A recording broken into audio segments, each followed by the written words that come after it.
بسم الله الرحمن الرحیم. السلام علیکم زما مینوالو، هیله لرم چې روغ جوړ، خوشحال آباد او د صحت په جامه به پټ یې.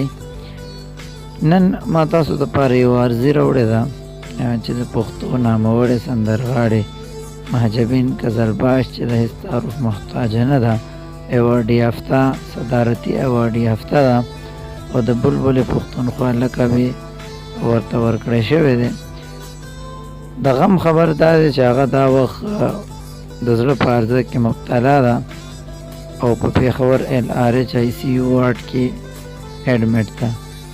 نو چې څومره هم د محجبین قزلباش فینز دي، مینوال دي، هغوی او عام اولس، عام عوام هم د هغوی دپاره د صحتیابۍ دعا وغواړي او د هغې د هدایت د توبې دعا دې هم وغواړي.